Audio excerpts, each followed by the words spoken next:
That. All right, welcome everyone to another edition of our Utah Library Association Continuing Education Series.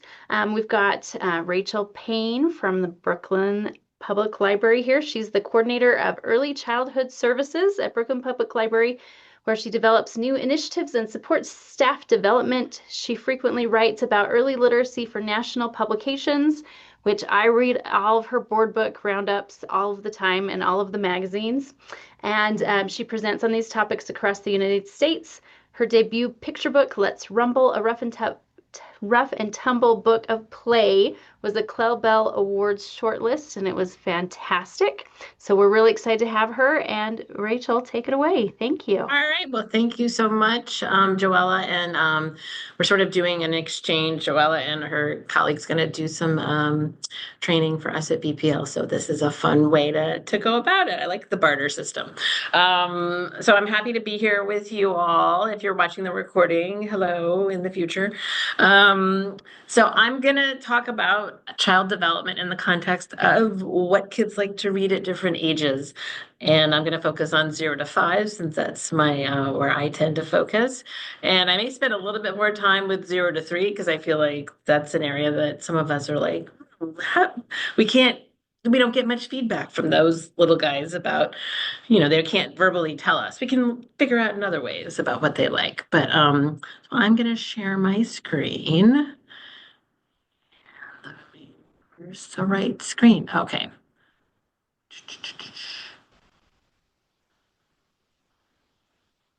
Sorry, let me try that again.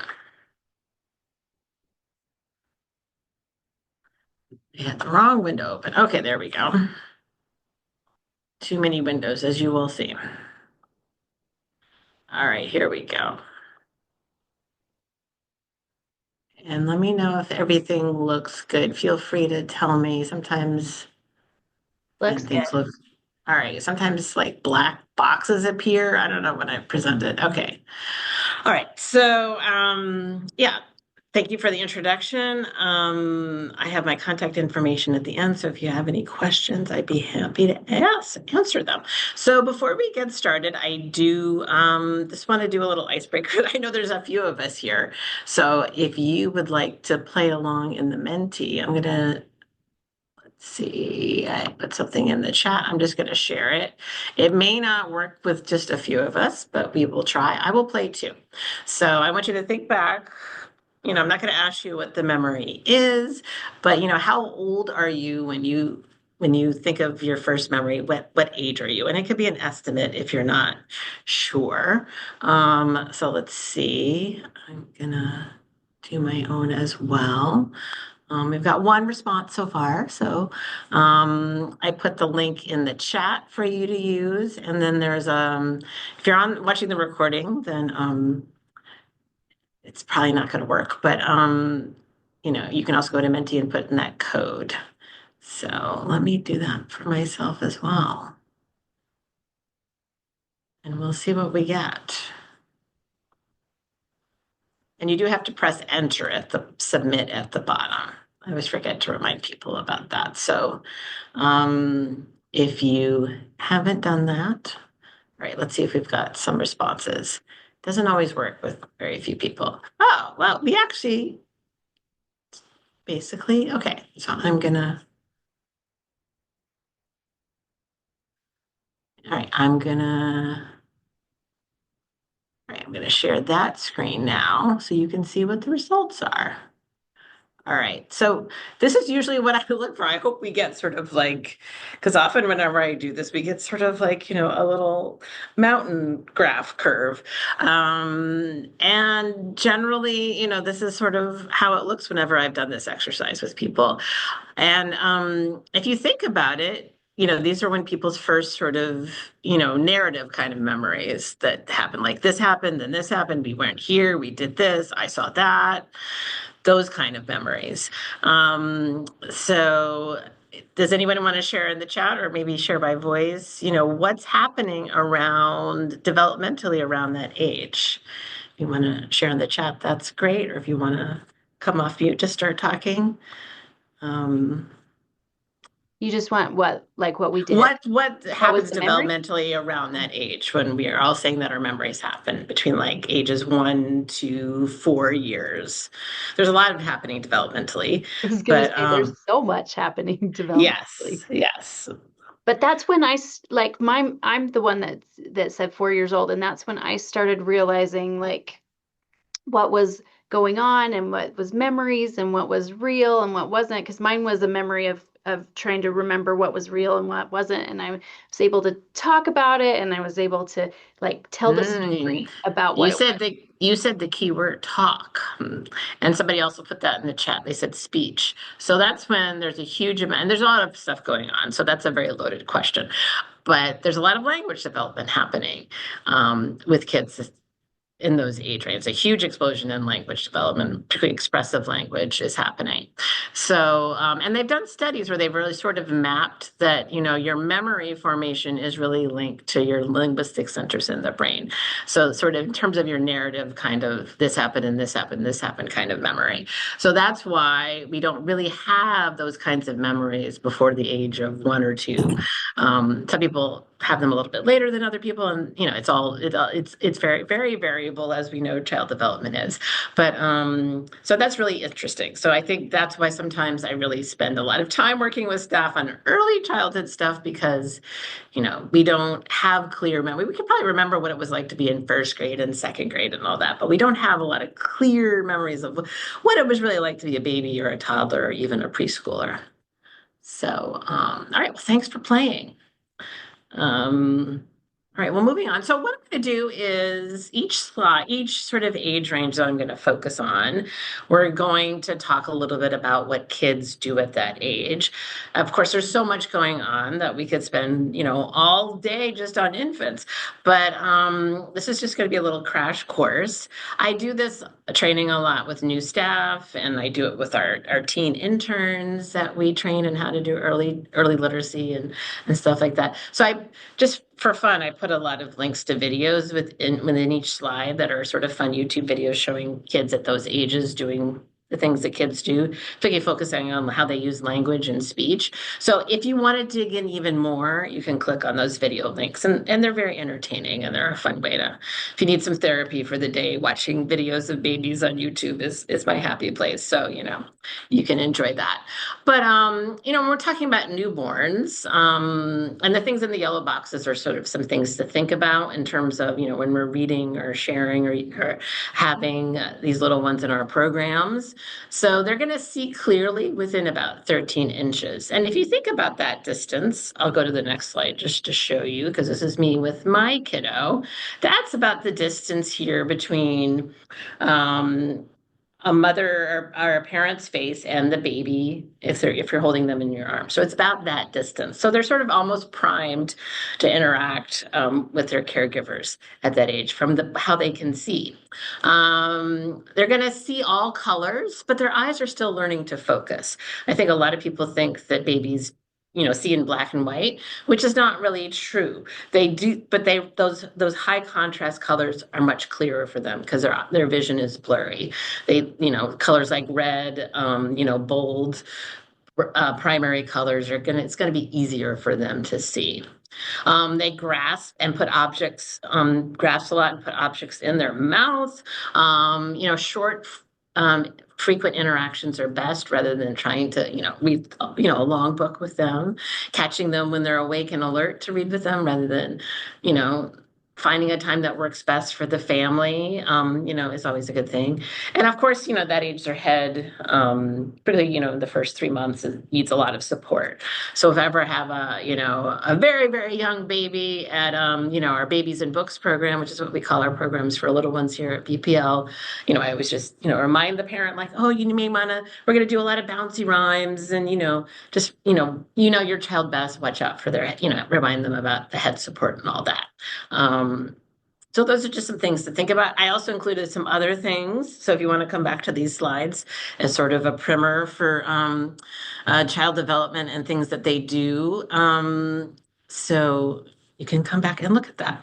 And so, in terms of books, what kinds of things are we looking for? So, you may have noticed, again, we talked about there's like the high contrast books that we have here that have a lot of black and white imagery. I have a few of the ones here I can hold up. And you can see that's like patterns that repeat that are very bold. Sometimes there's an accent color in these books, and these are great for kids learning to focus. And if you ever read with a very, very young newborn, you can really see that when you hold these books up in front of them. They're sort of like, that's how you often gauge, even when they're doing developmental studies at this age, they gauge by the stare what's interesting to a child. Because if a child's interested in it, they're going to stare at it longer. And that could be sort of fun even at the reference desk when you have a parent with a newborn and like, maybe hold up two different books and say, hey, let's see which one, let's do a little experiment and see which one your kiddo likes better, which one they look at for longer. And that could be kind of a fun way to do readers advisory with infants because, and, they may not be reaching out to something yet, but they're going to look at something that catches their eye. And that can be kind of magical for the parent to see. There's also been an explosion recently of what are sometimes called accordion books, and I'll talk a little bit about more of them in a minute. And they're really used for tummy time. And this one by Red Comet Press, which is local here in Brooklyn, so I like to give them a shout out. It's a wonderful small press, and they've been doing these really fun tummy time books, and you can see a couple of images of the babies enjoying tummy time. And tummy time is a great, since we're looking at the images here of them, is I like to call it baby Pilates because they're really working on their core. They're working on their core to develop those muscles so they can hold up their head and so they can roll over and they can do all those things. So they can sit up until they have those core muscles, they can't really sit up. And we also want to think about simple, clear, recognizable illustrations. They don't have a lot of language to say what they're looking at, but it's great for them to start building those connections in their brain and connecting to things. And that's why I really like one of my favorite ones is the Tana Hoban books. There's a few different ones. Can you all see? I may just stop sharing so I can hold this one up. So these are accordion fold books, so they get really big. And this one's nice because it has a little Velcro closure on it, which makes it nice for circulation. But I really like this one because it's got sort of clear representational objects that babies can recognize, things like that. So, and it also has and this one ages up well because it has those fun pictures of baby that slightly older babies like to look at. So let's go back to sharing. So, so those are just some things in general to think about for that age. So again, these accordion fold books, they're sometimes called concertina fold. You might also see that, or tummy time books. Those are the three ones. And there's even I got one just today that's called belly time. So all the different publishers are coming up with their phrases for them. And here's a few ones that I've liked quite a bit. Of course, the Tana Hoban books are so wonderful. They've been around for a long time and are really sort of, the classics, if you want to call it that in this genre. Gavin Bishop has a really delightful one. He's a New Zealand illustrator, and it's got some really lovely just faces, and it's a nice one if you haven't seen that. And then there's the ones from Child's Play that were created by Charlotte Archer. The Look, Touch, Learn series. This is the one from Scott. It's called Sky. That's a nice one. It's also got some tactile elements. And the Nosy Crow Tummy Time Forest. It's got forest, safari, farm. They've got a whole bunch, and those are nicely bold colored. And some of them even have a mirror that's in the back of them. I don't know if you can see that, but some of them even have a mirror that's in the back of those books. So that's a lot of fun. The other thing is, high contrast board books. Some of them are not accordion fold, but here's a few newer ones and an older one there of a series that I've liked quite a bit. The books that I'm recommending on these slides are all pretty recent. So I may not have time to go through each one, but Peter Linenthal has been around for forever doing these kinds of books. So and a lot of his are still in print, and they're really lovely, nice, sort of simple graphic patterns. Some of them are coming with like newer bells and whistles. This one I like quite a bit. It's called This Is My World, and this is from Simon and Schuster. And it actually also has some like hear it as well as I'll put up to my microphone. Got one of those crinkly things for the babies to play with, some tactile things to feel, even a soft blanket. So that's a really nice one because it's got the tactile as well as the high contrast going on. And oh, and this one is fun. This one, I don't know if you all circulate books with sound in them.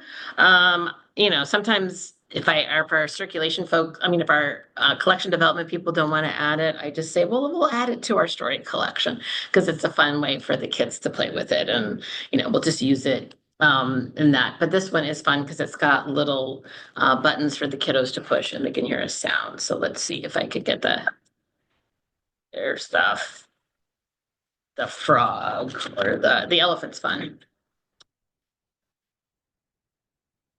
So, these books are very multi-sensory, which is really nice.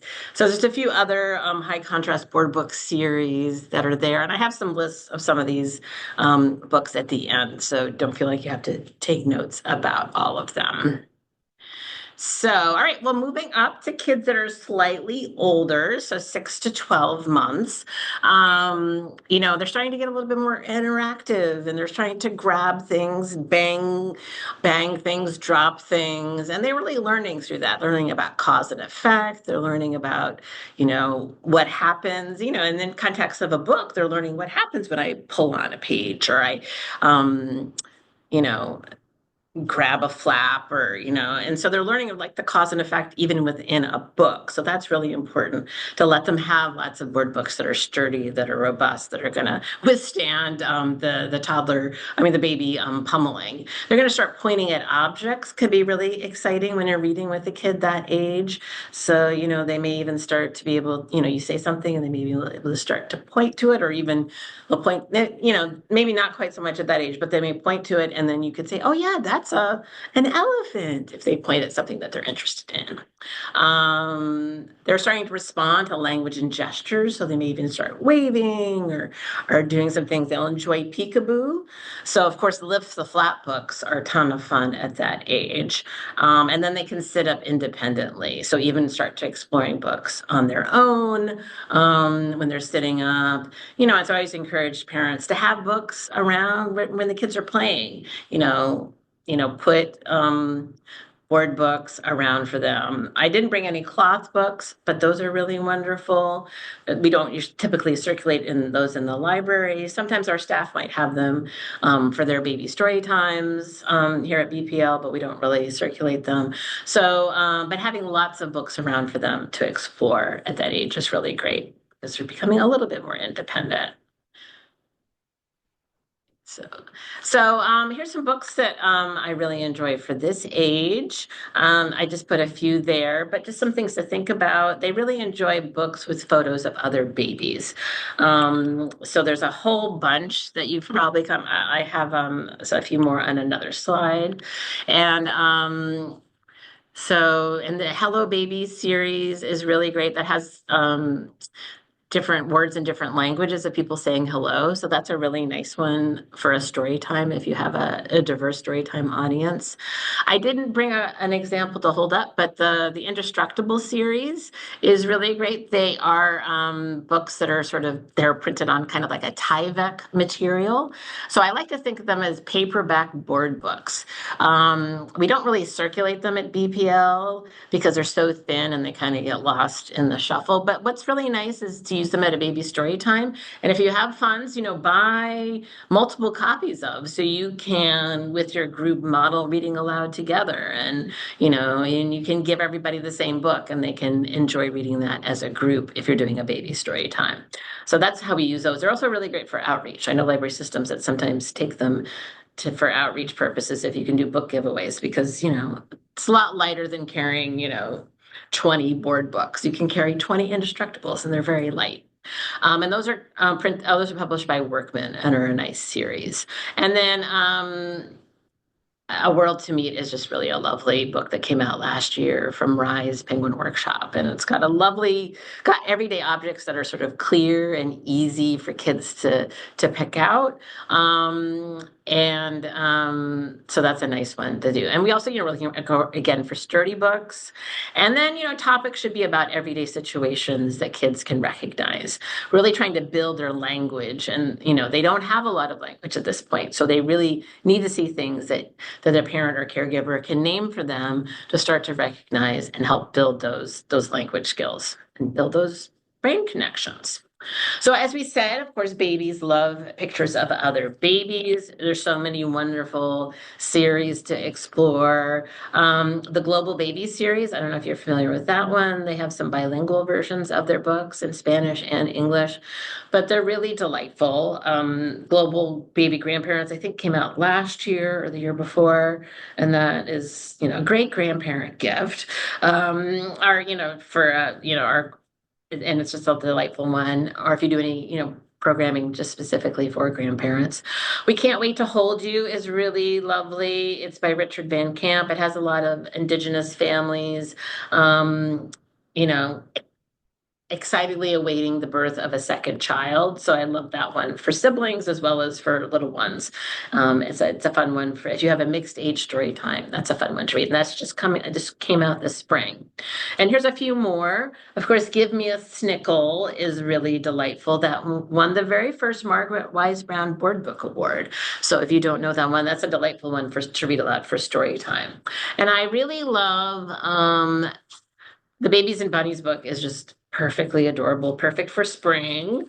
It's super cute. There's also babies and doggies. And then I really love the Hello Bodies series from Barefoot Books.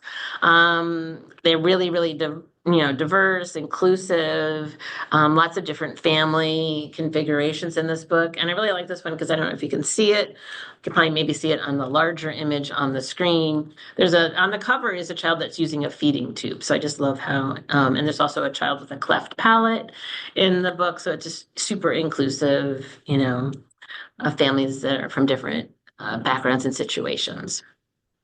And also babies love mirrors. They love looking at creatures that look like them, like other babies, and they like looking at themselves. So a lot of books have, as we were talking about before, a Mylar kind of safe mirror in the back. That's a lot of fun. If you have if you're doing a story time, it's fun to, a children's librarian here at BPL said she was doing a baby story time, and she was reading a book that had lots of mirrors in it. And then she also gave the kids a toy mirror to look at themselves during the program. So I thought that was a great idea. So here's a whole bunch that have them. The Nosy Crow, Little Mouse, Where Are You? There's a whole bunch of those. It's like Little Lion, Where Are You? That has a mirror on every page. So, if the kids are big into mirrors, check that out. Usually the mirror is at the back of the book in a lot of these series. All right, we're up to, jumped ahead too much. All right, so toddlers. Oops, sorry, there's a typo there that I didn't catch. So they're learning to say a few words clearly. They're starting to imitate adult actions and language. They understand a few words, particularly some simple phrases and directions. From about 18 months, they're learning about 9 new words a day, which always is an amount that's kind of staggering. And they're beginning to walk independently. So sitting down and listening to a story may be kind of challenging for them. I think sometimes parents, when the kids hit this age, they start walking, they notice their kids don't want to sit with them and read with them anymore. And they're like, my kid doesn't like books. And I'm like, well, this is the time to bring out all the whistles and stops. So you want to bring out books that have interactive features, flaps, books that do things. I always tell parents and caregivers, get yourself a gimmick. You want something that's going to grab them. So, I think when my son was this age, if the book didn't have a flap with it, he was like, why are you even showing this to me? We're also going to look for, word books that have lots of great language.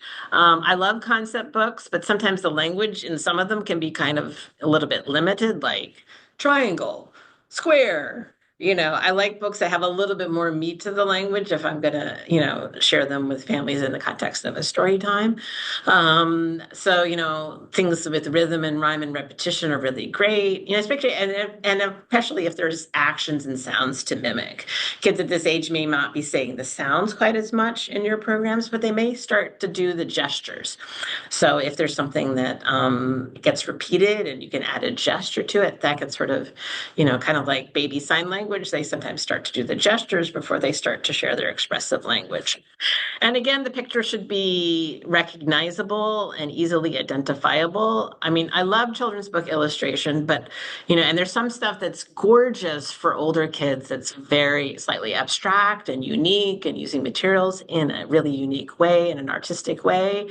But if it's really abstract, that's not going to be the best thing for babies and toddlers because they need to be able to look at it and put a concept and a word and the language together so they can do all that important mapping in their brain to be able to say the words of those things. So that's what we're really trying to do at this age. And then, you can start to bring in some simple plots, but, they're going to have to be on the simple side, very simple narratives of everyday experiences. And here are a few examples of some that I like a lot that came out last year. Little Bunny Spring is here is just a delightful little book, and it's actually it's a nice read aloud. If you have a small group, the art's a little detailed, so it's hard if you have a large group, but that's a really delightful one to share right now. And then the Ada series is delightful, and then the Roscoe and Ivy series is also really delightful. The dinosaur shoes, they have a few of them that are really they're two kids, they're siblings, and they're on the spectrum. So it's really talking about their experiences, and it's actually even some of these books. I always love it when they have a little bit of parenting advice embedded in the story. And this one has some great tips about dealing with kids, not even just kids on the spectrum, all kids that are maybe struggling with some sensory or some other issues. So some great tips in those ones. And then oh,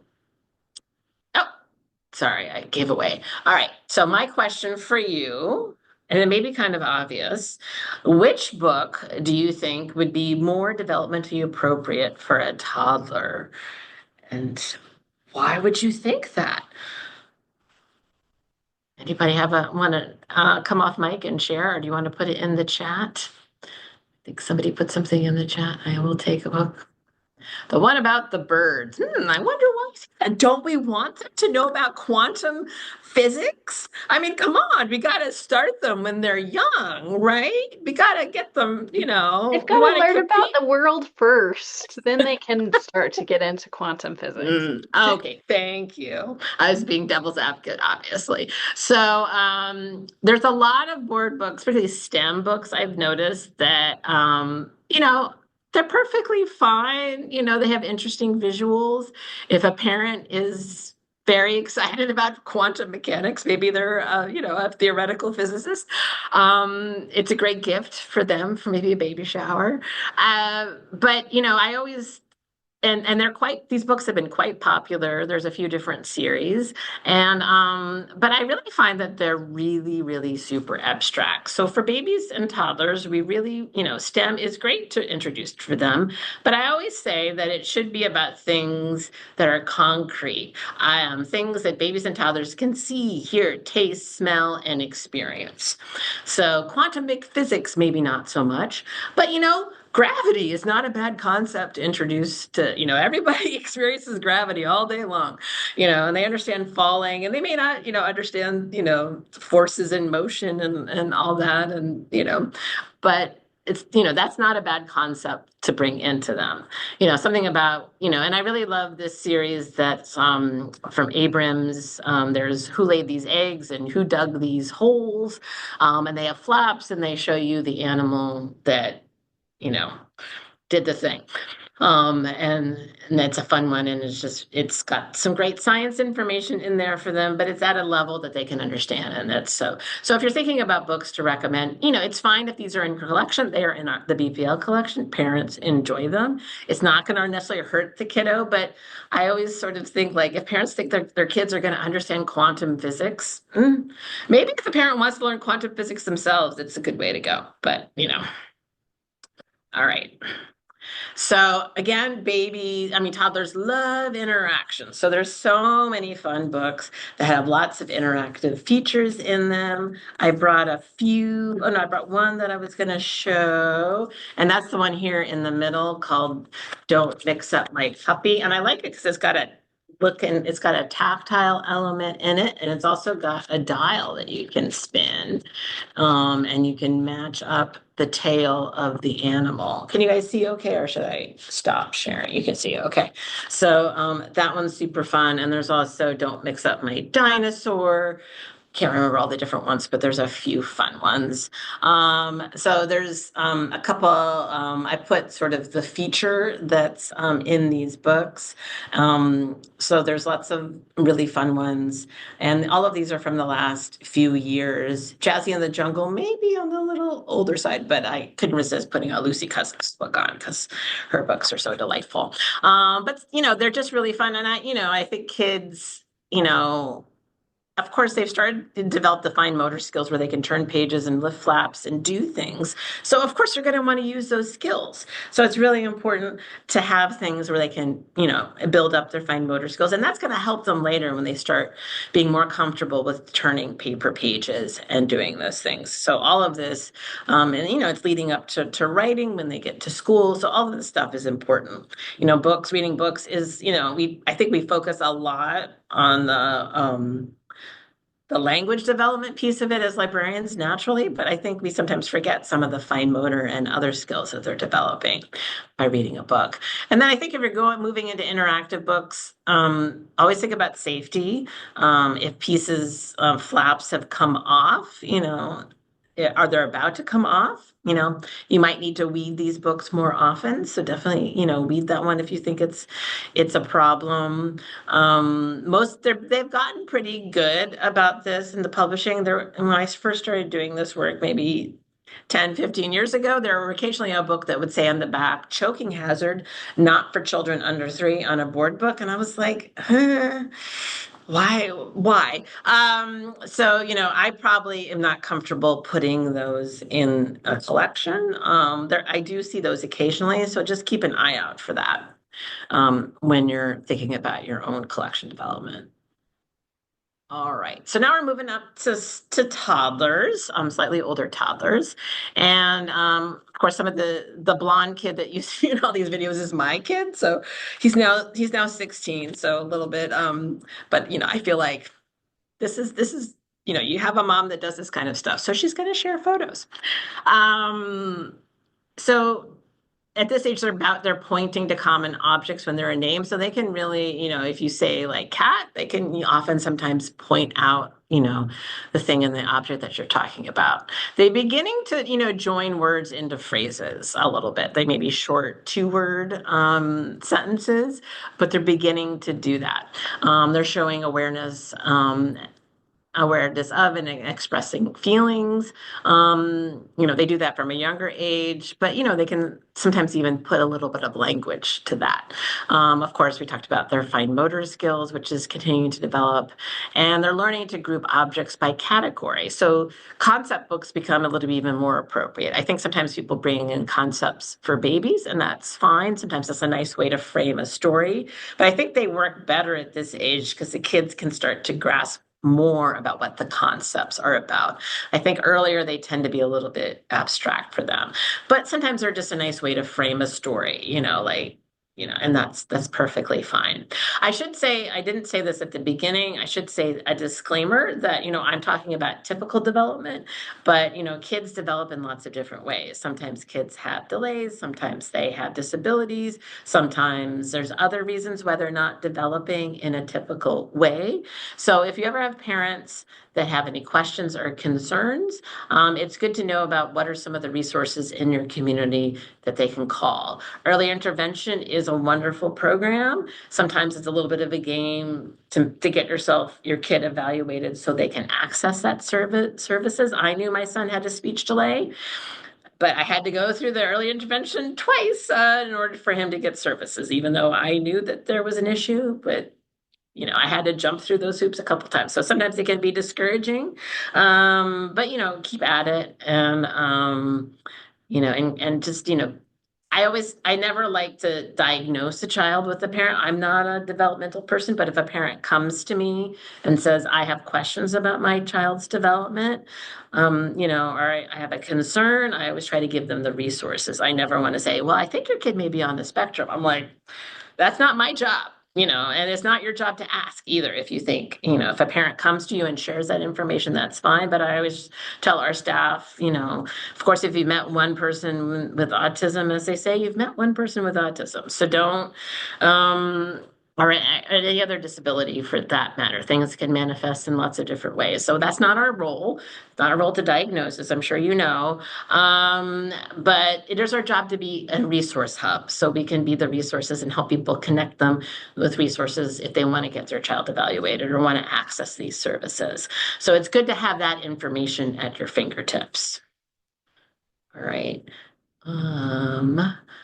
So did I? No, we talked about all that. Okay. So what are they going to like at this age? So, they're around 2 years old. They're beginning to appreciate simple stories. And I really just discovered this. She's a German, or maybe I think she's German, author. And these are in translation from Gecko Press. This is Can I Sit in the Middle? And this one is Stop the Ball. And they're really just delightful little toddler stories that they can relate to that sort of have like this happens and this happens and this happens.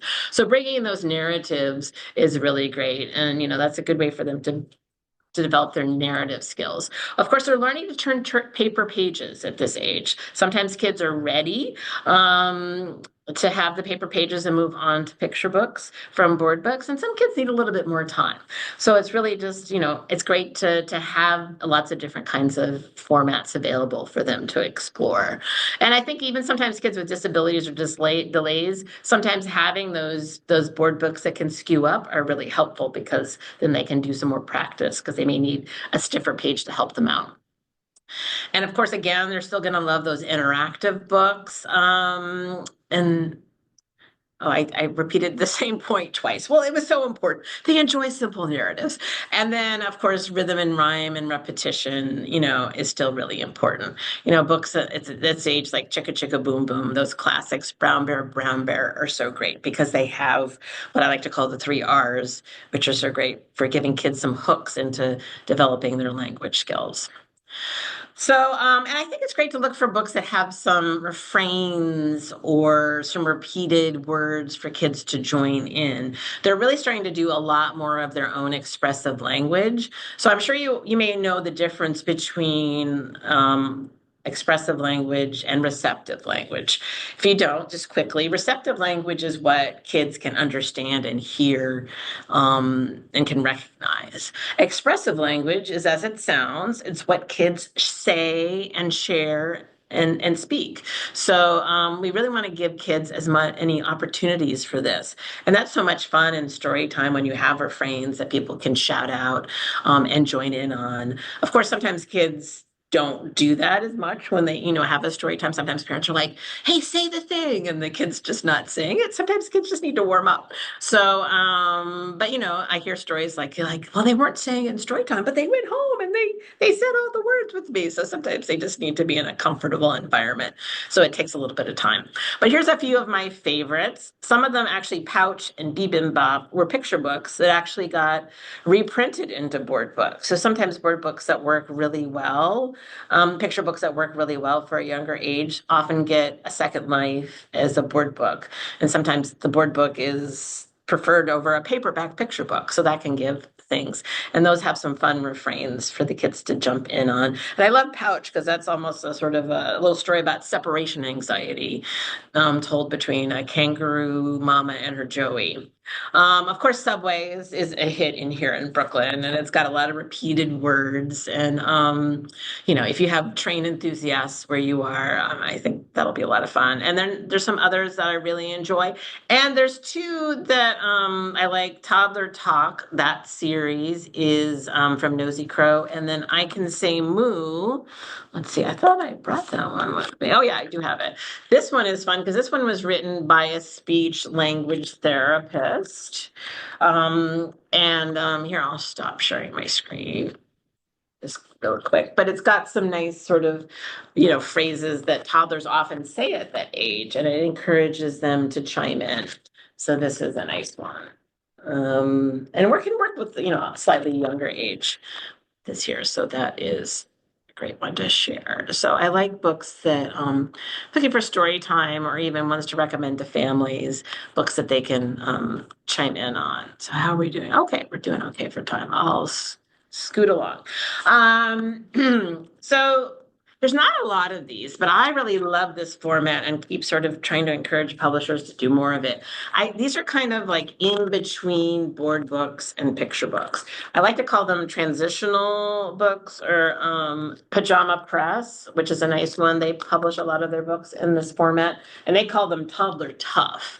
And what they are books that have slightly thicker pages, rounded corners, but they're thicker than picture book pages, a little bit. They're in between picture book and board book pages. So this is a really one. So they're tough enough to stand for toddlers, but they give them a little bit more practice in turning pages. So Pajama Press has a whole bunch of them. Um, we put Listen Up Train Song in our Storytime collection because it's such a fun train book read aloud. So they have a whole bunch. They have an animal series and then they have a sort of transportation series. So those are great. And then I'm blanking on the publisher, but the Leo Takes a Bath series is really delightful. And it'll come to me. But there's not a huge number, and they do go out of print quickly. But I would love to encourage more publishers to do more of this format. So preschoolers, we're looking at the younger end. They begin to have an understanding of past and present. So, longer narratives, even things that maybe talk about things that happened in the past, in history, they can start to understand a little bit. Of course, 3, 4, 5 year olds are always asking lots of why and how questions. They can understand and they're starting to use complete sentences. So it's great to keep modeling that rich language in picture books. They understand size comparisons, big, little, big, middle, small, and big, bigger, biggest, those kinds of things. And they've developed, their expressive language is good enough that they can sing songs and recite nursery rhymes. And on this slide, there's one of my favorite videos is a video of a 3-year-old explaining Star Wars. So if you, it's really adorable, and it's the favorite out of all the videos that I share. But since we didn't have as much time, you can watch those on your own. So some books, again, you want to look for simple, short narratives, but they can be a little longer, a little bit more sophisticated than they were for the toddlers. Again, they can usually start to handle paper pages. I keep saying that simple narrative stuff twice. I don't know. I was not paying attention when I was doing this. But it's an important point. And again, rhythm and rhyme and repetition are still important. And they're also beginning to develop strong interests of things. I think you have the kiddos that come and are able to tell you exactly what kind of books they want. They want to read all the dinosaur books, all the train books, all the princess books in the library. So it's definitely, and I think there's a lot more for them to choose from at this age, so that works out well. So, but even if we're moving on to picture books at this age, I think it's really important. Don't throw out all the board books. I think, when kids are getting into school age, I say, don't throw out all the picture books. I think those have such great things in them. I think the same is true for, our preschoolers to have, don't forget about board books because many board books can be quite sophisticated. We're sort of in a golden age of board books right now. And these are 3 series that I like quite a bit. The First Conversation series is really lovely. It's written by my coworker Jessica Rowley and her co-authors. So full disclosure, but they're about a lot of different social justice and sort of to- topics that are challenging to talk about. And my favorite one is about grief, which is called Goodbye. And that's a really lovely one to sort of help open up a conversation between parents and caregivers. Grace Lynn, I'm sure you're familiar with her books for older kids. She's also done some wonderful board books for little ones. And they're all about math and they're really simple concepts that kids can really explore. And they're great to recommend to preschool teachers. And then if you don't know the Aaron Becker books, those are delightful. I think they're even great for older kids. They have I didn't bring one with me, but they have some acetate panels you can shine light through. And they're even great for and showing them to art teachers because I think they have so much for older kids and even high school students because there's some really interesting color play and explorations there. So great. Don't forget about the board books for the older kids. So older preschoolers, they're going to be start to play with language a little bit more. They're going to mimic sounds and they're going to even start to make their own rhymes. So it's great to have books where they can, share a rhyming word and then they can chime in on, what's another rhyming word that can rhyme with that. So that's a lot of fun for them to do. They can name and describe pictures. So, starting to do some of that dialogic reading, discussing what's going on in a book is really great to help build a lot of those brain and language connections. Of course, fairness is really important at this age, even though they're slightly flexible with the rules when they play a game, if you've noticed, but they do like fairness. They like things to be fair and equal, even though if they don't, they feel like the fairness doesn't always apply to them. So, so books that, and then friendships are important. So I think, having those kinds of stories that have a little bit more social interaction between peers becomes a little bit more of interest to them. And then they're all starting to develop their own ideas about an interest in gender. So, that's when we sometimes see like kids, and I always, sometimes when kids say like, oh, I want a boy, my parents say, I want a boy book or a girl book. I'm like, well, tell me a little bit more about what you're looking for because, girls and boys are into different things. I sort of try to model that, a little bit more gender expansiveness there in our conversations because we can it doesn't have to be quite that rigid and we want to encourage kids like it's okay if you're you want to read a book about trucks and you're a girl so we want to make sure that we're open to that. All right. So older, again, they can focus on longer stories. Simple folk and fairy tales work well. They're also developing a verbal sense of humor. So before this, I sort of think of like toddlers. They like slapstick humor. People falling down, people doing silly things. But in 4-year-olds can start to sort of play with language and sort of like, they still like the slapstick, but you're sort of adding another layer to the humor and they can sort of start to get some of the verbal humor. They're not maybe not ready to tell like complicated jokes like their preschool the school age kids. And again, the wordplay is really fun. So books that have a little bit of wordplay and fun and clever rhyming and can be a lot of fun for that age. And of course, they enjoy reading about topics of interest. So I put a few that came out recently that I really enjoy. It's kind of sad that they're not publishing quite as many folk and fairy tales that are simple for kids quite as much. But luckily, we still have Mac Barnett and John Klassen. They just did a Three Billios graph, and I think Mac Barnett is coming out with a Rapunzel. Oh no, it's a Rumpelstiltskin. I think there's so there are some of that going on. But I always tell publishers like I'd love more of that kind of stuff because it's so great for kids to read those simple stories, those folk tales, and get a sense of story structure, and that's really important. All right, we're going to talk a little bit about science of reading, since that is the buzzword of the day. We've been doing a lot of science of reading work here at BPL, but I also really want to drive home that I think books are just so great for promoting these skills. And I think sometimes parents think like, oh, I should be reading a decodable book to my toddler. I'm like, nope.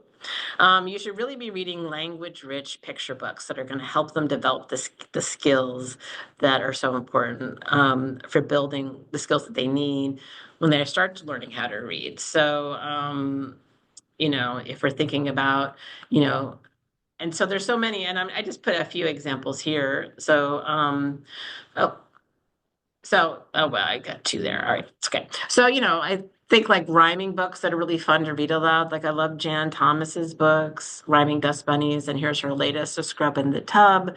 Have so much great phonemic awareness in them, and it's just such a fun way to explore that without it feeling like work, like with a flashcard. So vocabulary. I love this. If you know the Jane Cabrera, Twinkle Twinkle Little Star.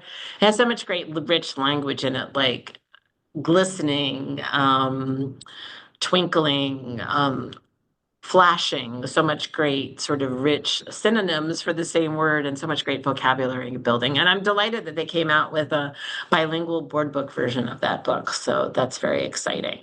And then, there's a lot of great nonfiction for young kids. It's really going to help develop their background knowledge and their comprehension.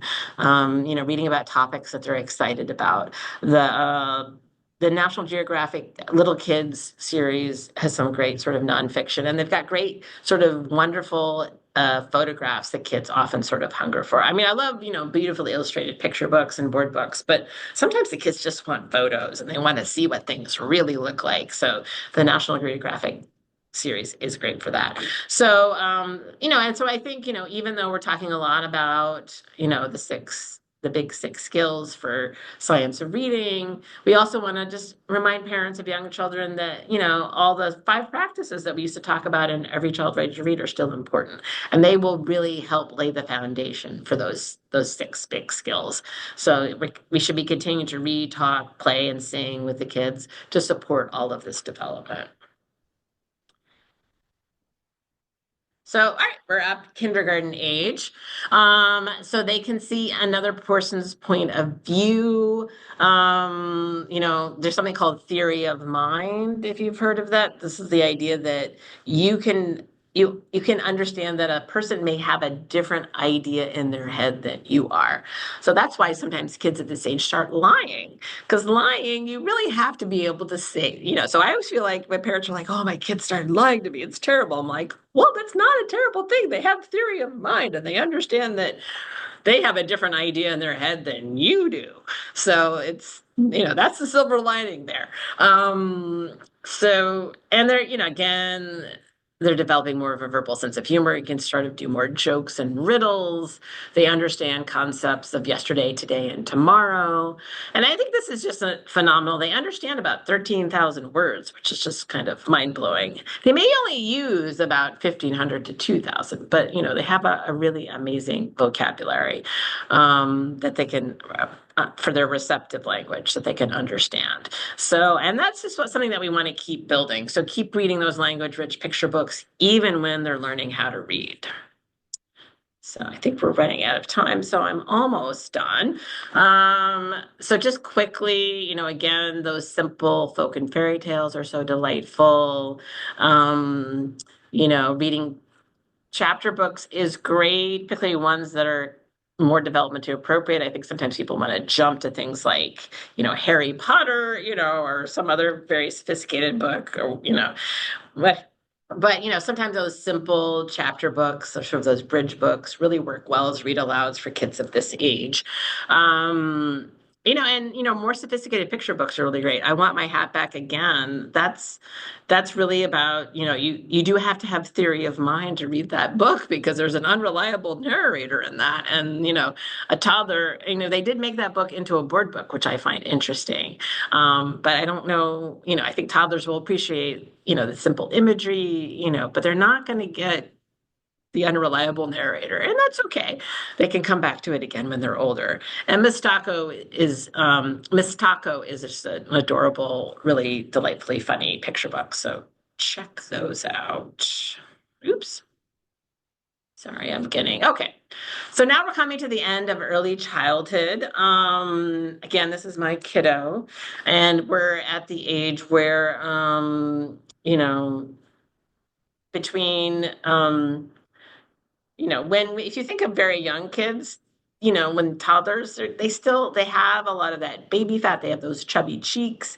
They have sort of a very stocky body, and that's really for they're very reliant on their parents and caregivers. They have a lot of that baby fat that's really protective of them if you know food is not as plentiful in their environment for one reason or another. It's really protective of them, so they store up a lot of that fat. But then as they get to be older, they're a little bit more independent. They start to lose some of that baby fat and things like that. They start to look a little bit more adult proportions.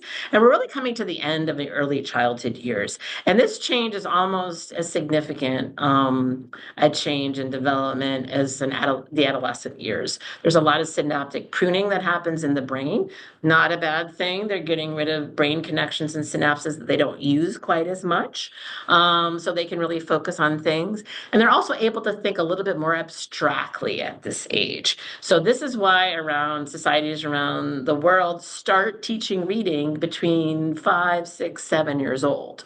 We don't really start doing that before because they're not really developmentally ready. And these programs that say that your baby can read, your baby can maybe, memorize a few sight words, maybe, but that's about it. Your baby can't really read.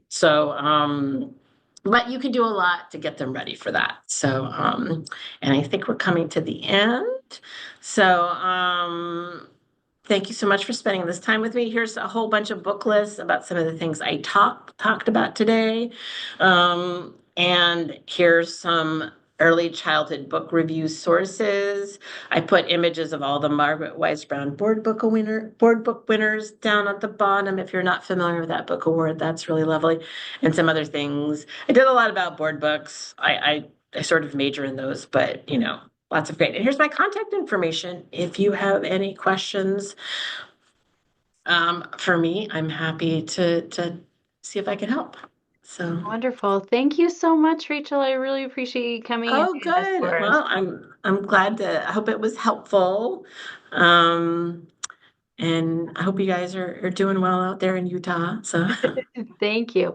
And in case anyone doesn't know, we have another one coming up with Rachel and her colleague Jessica on May 6th. So thank you for that. And thank you, everyone. Have a happy day. all right. Good to see you.